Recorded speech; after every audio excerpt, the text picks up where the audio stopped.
Om Namo Bhagavate Vasudevaya. Om Namo Bhagavate Vasudevaya.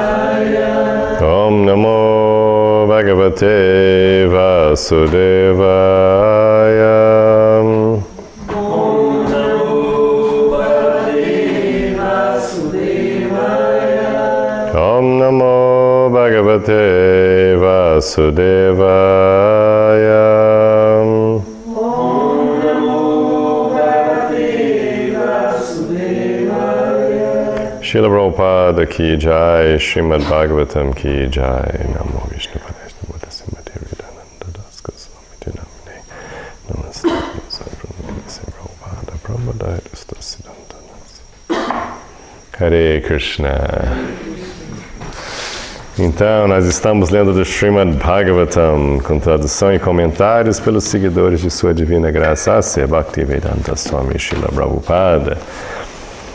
No 11º canto, 16º capítulo, no verso 7. Então, Krishna agora vai tá começando, né? Começou já na aula passada a responder a pergunta de Uddhava, que quer saber um pouco mais sobre Krishna. Ele quer entender a posição de Krishna. A gente usa essa palavra, as opulências do Senhor, né? Os poderes, a extensão do Senhor, né? O que é Deus. Então esse é o tópico. E interessante que Krishna começou respondendo Uddhava, dizendo, Uddhava, Arjuna fez essa pergunta também. Então ele vai continuar falando um pouquinho sobre esse link entre a pergunta que o Uddhava está fazendo com a pergunta que Arjuna fez no campo de batalha. Você imagina que nessa época aqui seria tipo a batalha de Kurukshetra teria acontecido uns 50 anos atrás, assim. Então ele está falando de um fato histórico já um pouco antigo já nessa época. Ok, vamos ler juntos então. Gyatva gyati vadam garhyam adharman raja etukam tato nivrito hantaham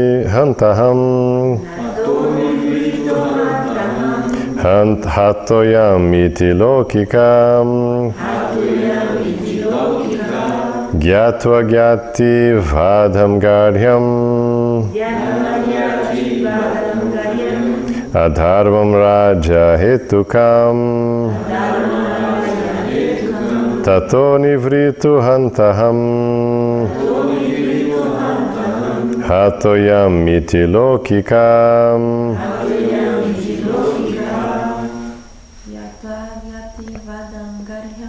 Gyatva gyati vadam garhyam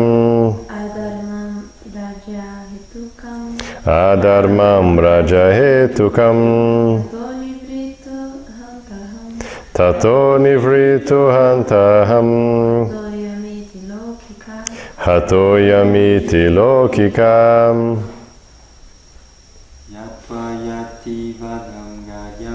Gyatva gyati vadam garhyam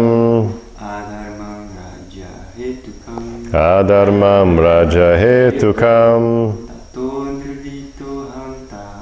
tato nivritu hantaham hatoyamiti lokikam.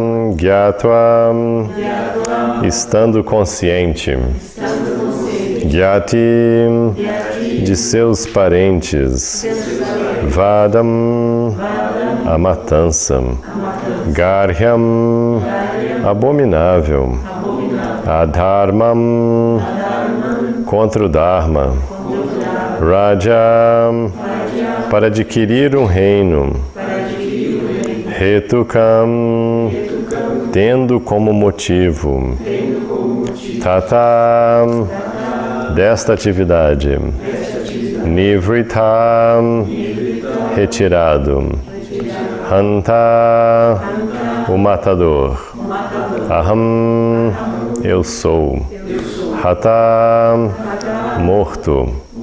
Ayam, este grupo de parentes. Iti, assim. Lokika, mundano. Repita comigo: no campo de batalha de Kurukshetra. Arjuna pensou que matar seus parentes seria uma atividade abominável e adármica, motivada apenas por seu desejo de adquirir um reino. Ele, portanto, desistiu da batalha, pensando: eu seria o matador de meus parentes. Eles seriam destruídos. Assim Arjuna ficou aflito com a consciência mundana.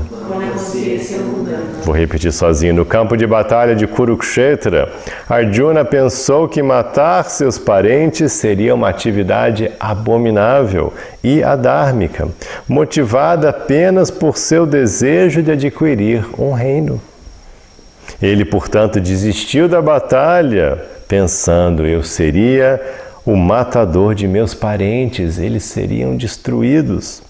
Assim, Arjuna ficou aflito com a consciência mundana. Palavra-chave aí.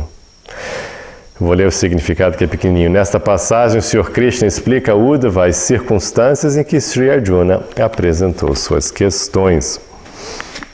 Bom, então isso é um tema muito bacana, né? Muito que recebo perguntas sobre isso toda hora. Recebi perguntas sobre isso domingo passado na aula da Bhagavad Gita, que eu fiz uma pergunta bem comum, né? Como que Arjuna não estava certo, então, né? Por que a Krishna bota aqui a consciência mundana de Arjuna? Jogou para baixo, assim, parecia tudo legal até a Krishna botar consciência mundana, né? Então, parece que Arjuna está fazendo muito bem, ele não quer lutar e tal. Então, a situação de Arjuna é muito dramática, né? E propositalmente ela é super dramática.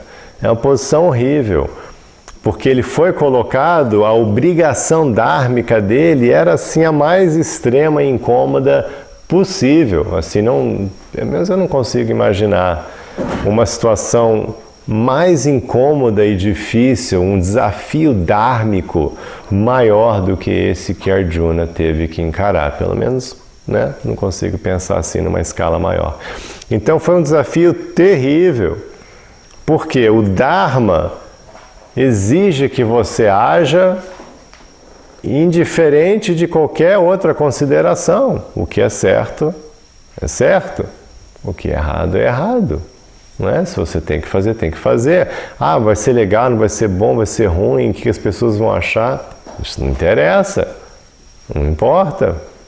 Então essa visão dármica a gente sempre está passando aqui, sempre, né, enfatizando tanto aqui, Krishna enfatiza, Bhagavad Gita, Krishna enfatiza, né, no caminho 3C enfatiza tanto.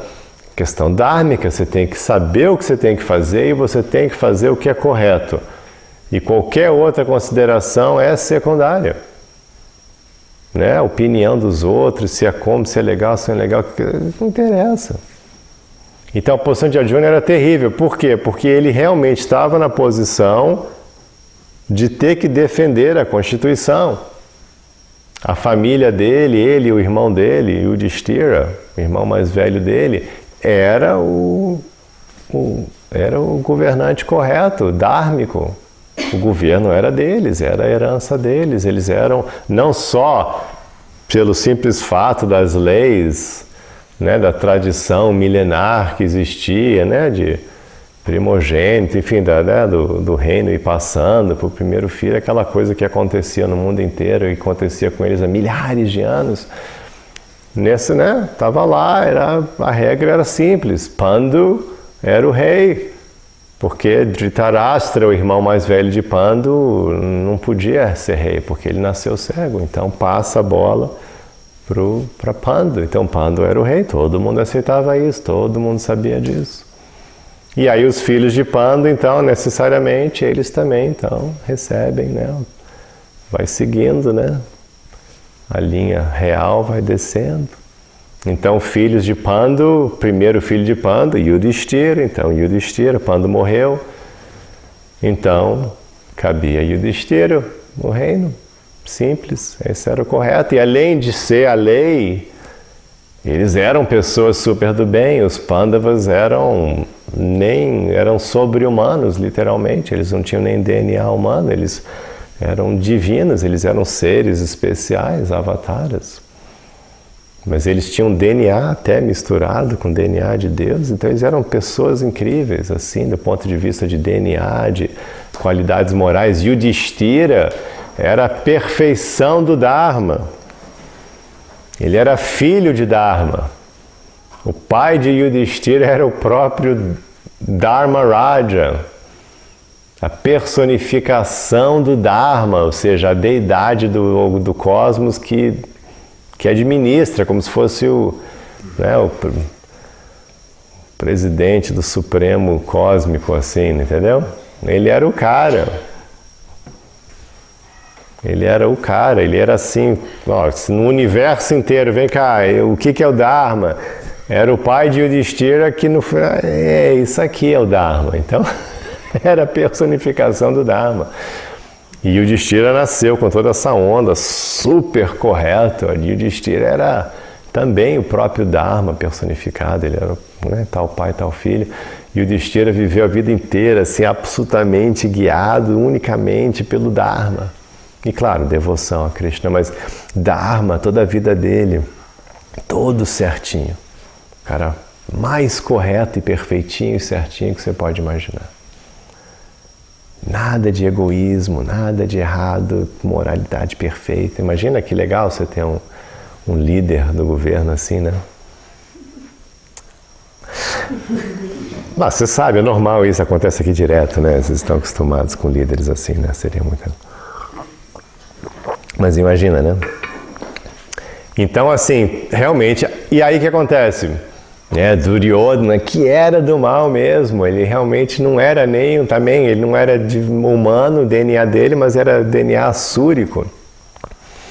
Ele era do mal mesmo, ele estava vindo para invadir a terra, para destruir, para realmente perverter o Dharma, para poder usurpar os próprios devas. Então, assim, vem Duryodhana, filho de Dhritarashtra, todo do mal mesmo. Sabe uma situação assim? Imagina uma situação onde tem uma pessoa no poder e o filho também é do mal.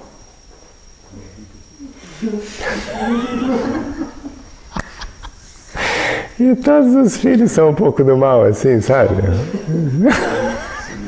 No caso dele eram 99 irmãos, então não reclama não. Então, imagina uma situação assim. Difícil de imaginar, né? Porque isso não aconteceria, né? Mas aconteceu uma vez. Então, super do mal. E ele vai lá e usurpa o trono, toma conta do governo.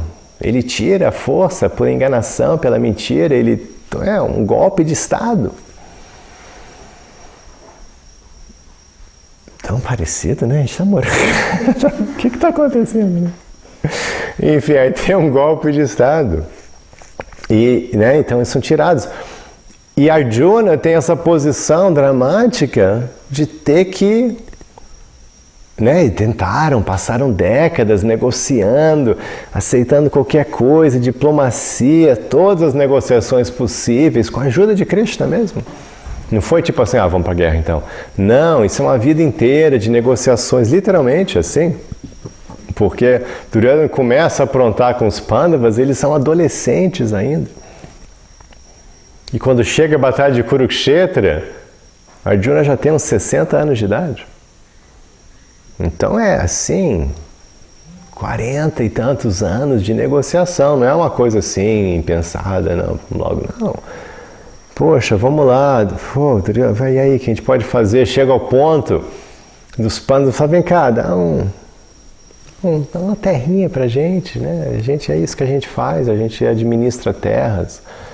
fica com tudo. Imagina assim, a pessoa dona de toda, aqui é chapada, e fala, pô, me dá um, sei lá, dá um lotezinho aí. Me dá um trequinho, não quero, dá um cantinho aí. Me dá o paraíso dos Pambas. Aí ele deu. Não. Aí assim, imagina assim, a pessoa que é dona de toda a chapada, assim, né, quilômetros. Aí, não, me dá só um trequinho. Eles chegam assim para Duryodhana, trequinho. Aí Duryodhana fala, não vou dar nem o terra que você pode enfiar uma agulha. Poxa. Né? Então eles tentam de tudo, aí finalmente, enfim, né, tem todo lá o Game of Thrones lá, e chega esse momento, tem que lutar. Mas aí para Arjuna, imagina a situação de Arjuna, que ele está lá tendo que lutar com pessoas que são parentes. Situação desagradável. É pesado ser pessoal baixo, né, baixo nível e tudo, mas é parente, né? Então a situação dele como guerreiro, o Dharma dele de guerreiro, de ter que representar o Dharma, de ter que lutar pelo bem, fazer o correto, restabelecer o Dharma, mas de lutar contra a família. Então ele estava muito chateado. E aí pior ainda, o que pode parecer? Você está matando os seus parentes, já é horrível. Já é horrível, né? Ninguém quer fazer isso, por mais que, né, complicado que sejam os parentes. Bom, depende, né? E ainda fazer isso para ganhar coisas, ganhar o reinado, para ganhar... você está fazendo isso por dinheiro, imagina! Se você é acusado, você vai fazer isso, você ainda vai fazer isso por ganho, para ganhar terras e riquezas. Horrível, né? Uma situação horrível. Arjuna, não, imagina, eu não quero nem fazer, né? Vamos falar, imagina, eu vou fazer isso para ganhar. Não quero. Não tenho interesse nessas coisas, estou desapegado, não tenho interesse em reinados, não tenho interesse... Eles não estavam interessados. Eles mesmos, pessoalmente, eles eram yogis. Eles nasceram como yogis. Eles nasceram no alto da montanha, num 100 picos, chamado, o lugar onde eles nasceram. Então, esse lugar montanhoso entre yogis. Eles nasceram assim, eles foram criados, eles foram, sabe, a escola deles era só a escola assim de brahmanas e yogis na montanha.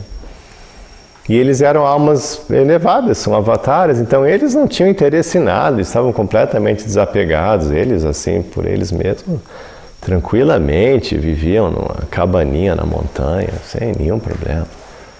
Ninguém lá estava interessado. Mas não é, de novo, não é se você está afim, não está afim, se quer ou não quer. O Dharma não é isso. O Dharma é, você tem que fazer, é o seu dever. Então eles tinham que assumir esse Dharma, e o Dharma é a obrigação deles. Não interessa se você não quer. Você não pode dizer que você não vai fazer porque você não está afim. Entendeu? Essa aqui é a questão dhármica. Não estou afim. Não interessa, tem que fazer. Então a situação dele era dramática, e aí por isso que Krishna fala aqui no final. Arjuna ficou aflito com a consciência mundana. Por que ele estava com a consciência mundana? Porque a consciência dele estava na superfície. Na superfície ele estava pensando, parentes, matar parentes para ganhar terras e o trono. E ele não queria fazer isso. Mas não era isso. Isso é a superfície. No nível mais profundo, o que está? Não, é o seu Dharma, Arjuna, você tem que fazer.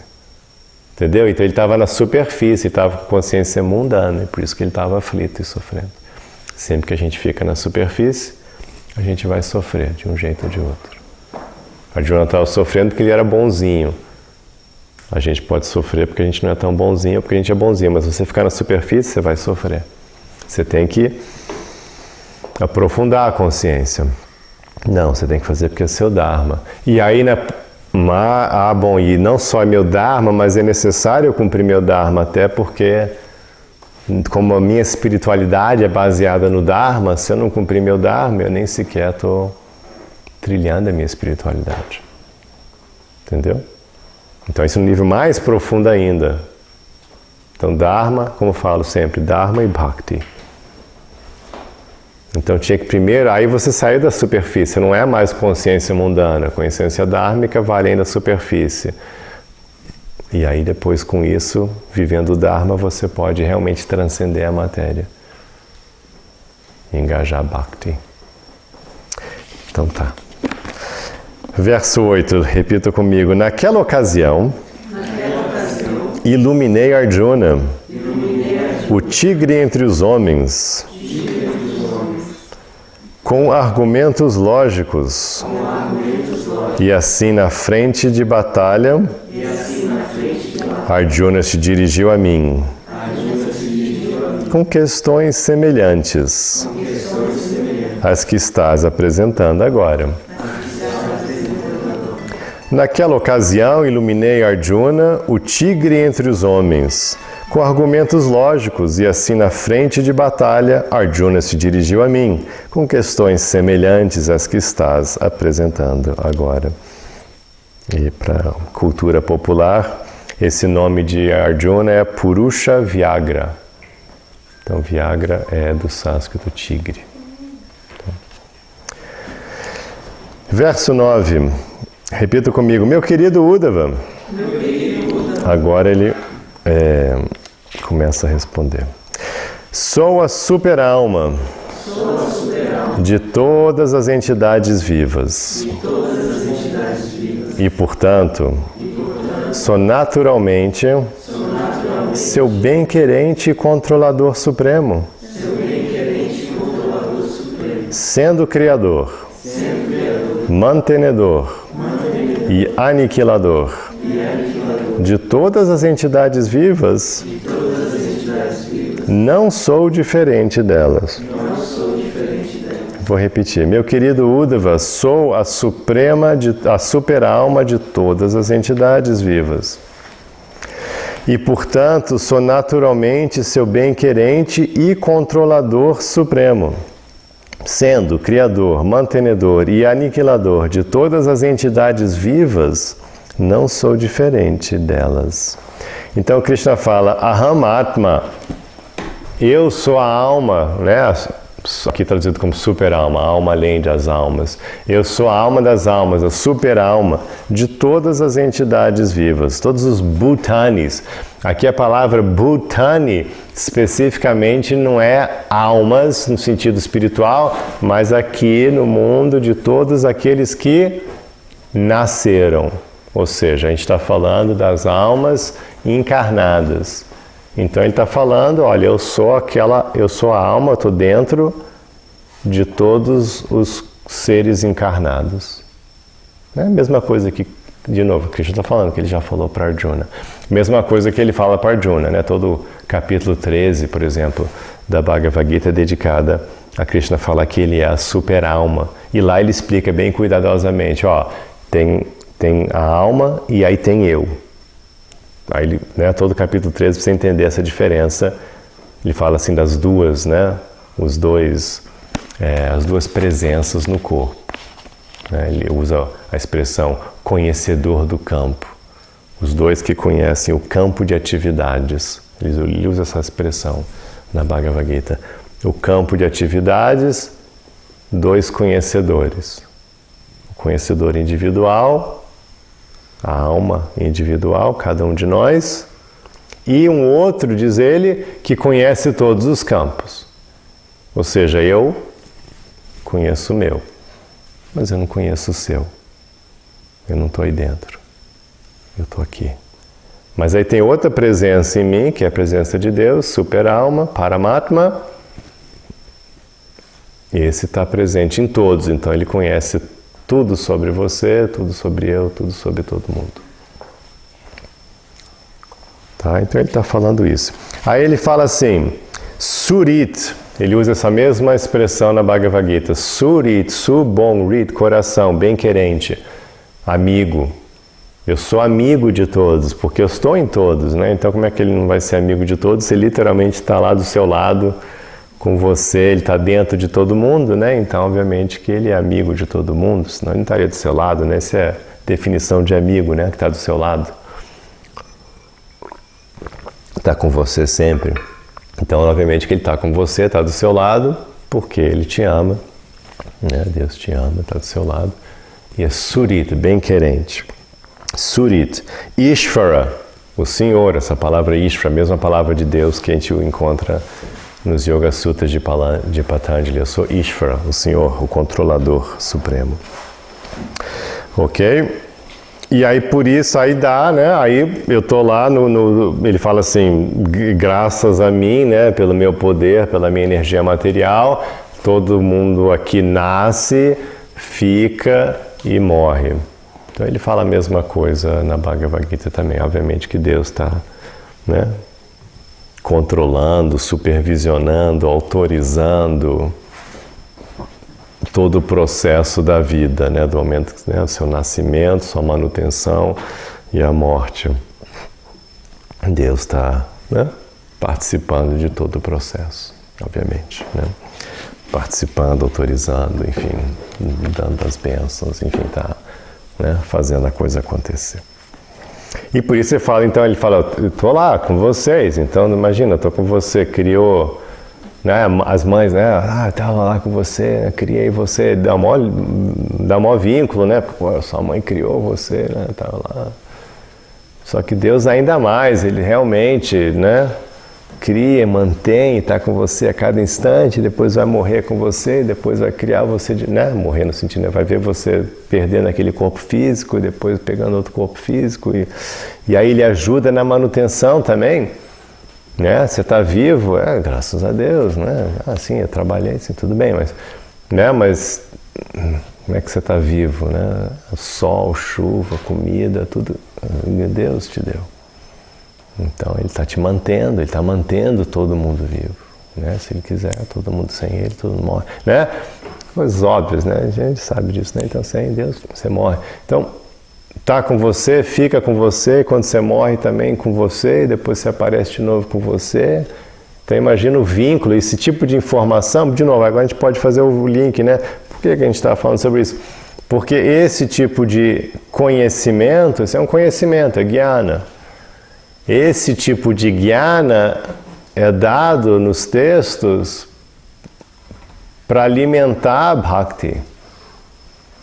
Para você entender, poxa, imagina de novo, fazendo o link, você não tem todo um carinho, amor, né? Muitas pessoas têm com a mãe, porque, poxa, ela estava lá com você, te manteve, né? Os pais, eles manteram comida para mim, né? Aí você fica todo grato, né? Fizeram isso durante, né? Sei lá, 20 anos, né? Deram tudo, manteram, né? Mantiveram, aí você fica, né? Aí você deve ter essa mesma sensação ainda mais com Deus. Poxa, não foi só aqueles 20 anos e agora eu estou me virando. Não, é sempre, desde sempre, vida após vida, milhões de... Então assim, uau, olha só que legal, né? Então, entendeu? Esse tipo de conhecimento é para criar o vínculo, é para criar a conexão. E Arjuna faz as perguntas Arjuna faz essas perguntas a Krishna sobre as opulências de Krishna nesse sentido, porque ele quer elementos para poder ficar meditando em Deus. Toda aquela sessão das opulências na Bhagavad Gita, esse tipo de papo na Bhagavad Gita, e aqui também vai servir essa função, é para a gente ter elementos para criar o vínculo, para alimentar a bhakti, para alimentar a conexão. Ok, de novo, imagina a era pré-Krishna, ninguém conhece Deus, ninguém sabe de nada de Deus, você não sabe nada, você não conhece, então relacionamento zero, né? Não tem nenhum conhecimento, você não pode ter um relacionamento com quem você não conhece nada, nunca ouviu falar, você nem sabe que existe. Como é que você vai? Não tem relacionamento. Aí então começa a ter um relacionamento, né? Aí se a informação for legal, o relacionamento vai aumentando, não é mesmo? Vai crescendo. Então esse tipo de jnana, esse é um conceito do yoga. Vamos primeiro, em vez de pedir só que você tenha fé, você vê que não, chega logo, não, tem um cara lá, Supremo Ishvara, tenha fé. Ame ele. Como é que é, cara? Não sei. Nunca vimos ele, mas tenha fé.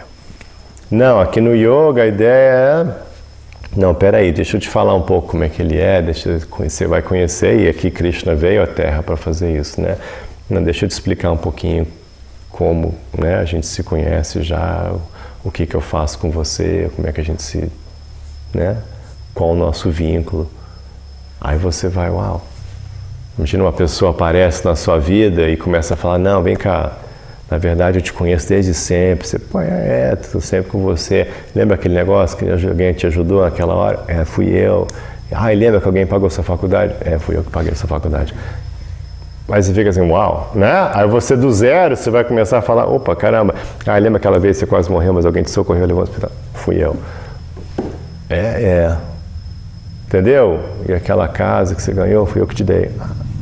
Né? E você vai, de repente, do zero, você vai ficar, nossa, essa pessoa aqui é muito especial, importante para mim, né? Ela me ajudou lá o tempo todo, né? Tô lá, sou seu melhor amigo, né?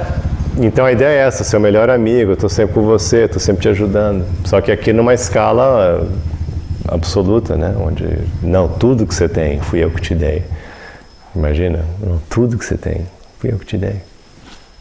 Tudo que você tem.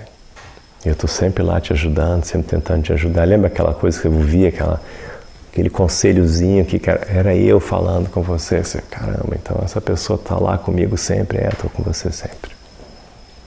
Entendeu? Então a ideia disso tudo é desenvolver Bhakti.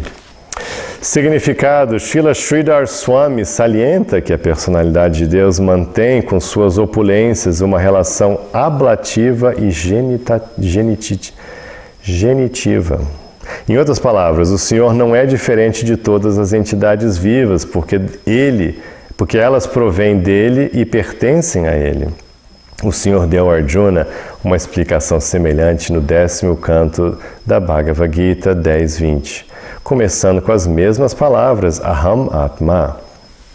Embora o Senhor descreva suas opulências externas ou materiais, a posição do Senhor é sempre transcendental e não material.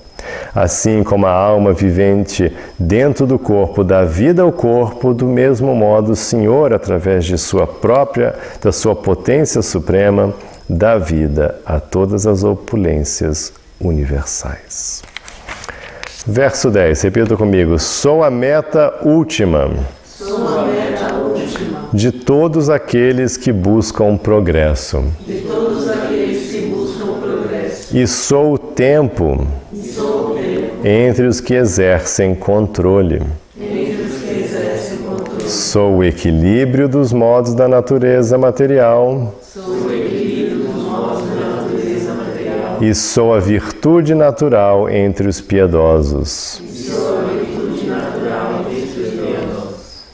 Vou repetir sozinho. Sou a meta última de todos aqueles que buscam progresso. E sou o tempo entre os que exercem controle. Sou o equilíbrio dos modos da natureza e sou a virtude natural entre os piedosos. Então aqui realmente está bem parecido com a Bhagavad Gita, ele começa a explicar a sua grandeza, né? Então a meta última daqueles que buscam o progresso. Você quer progredir na vida, eu até explico assim no Caminho 3T, todo autoaprimoramento, se você continuar naturalmente, você vai entrar na autorrealização, não tem como, porque o caminho é um só. O caminho é para dentro, é de se conhecer, é de ser cada vez mais fiel consigo mesmo e conhecer a sua raiz, quem você é. Aí você vai chegar em Deus, porque a sua raiz, quando você chega na alma, maravilha, mas aí mais ainda, qual que é a raiz da alma? Aí é Deus, aí você vai entrar no caminho de autorrealização. Então o progresso, e aqui o progresso obviamente não está falando progresso, né, de construir, né, arranha-céus, ou não, no progresso verdadeiro, né, de você progredir em consciência, de você avançar como pessoa, nesse progresso a meta última sempre vai ser Deus. E sou o tempo entre os que exercem controle. Então Krishna fala, né, Kalo Ashmi, eu sou o tempo, só que ele faz de forma mais dramática para Arjuna, né, mostrando sua forma universal. Então eu sou o tempo que controla tudo. Né? Se a gente vai falar de controladores, o que mais controla tudo e todos? O tempo. Né? Todo mundo está preso ao tempo Ninguém consegue escapar do tempo. Então, controle absoluto de Deus. Sou o equilíbrio dos modos da natureza material. Então, nessa, da natureza, da energia material, o que traz o equilíbrio, o que mantém tudo junto? Krishna explica, sou eu. E sou a virtude natural entre os piedosos. Então, aqui também entra essa questão das qualidades, que é outro tópico que se desenvolve na Bhagavad Gita, de falar, eu sou a força dos fortes, a virtude dos piedosos, a austeridade dos austeros. Então, se você tem alguma qualidade, se você tem talento artístico, se você é inteligente, se você é piedoso, essa qualidade vem de Krishna. Entendeu? Então, não é só as coisas, mas as qualidades também vêm de Krishna. Então esse é o conceito. Ok, vamos parar por aqui. Ele vai continuar nessa linha, bem parecida com o que ele faz na Bhagavad Gita.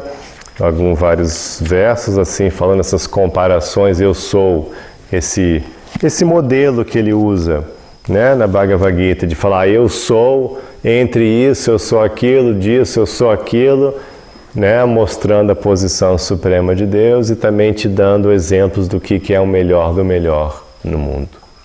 Ok? Então, muito obrigado pelo seu tempo e paciência e que Krishna abençoe vocês com muita virtude e bhakti. Hare Krishna.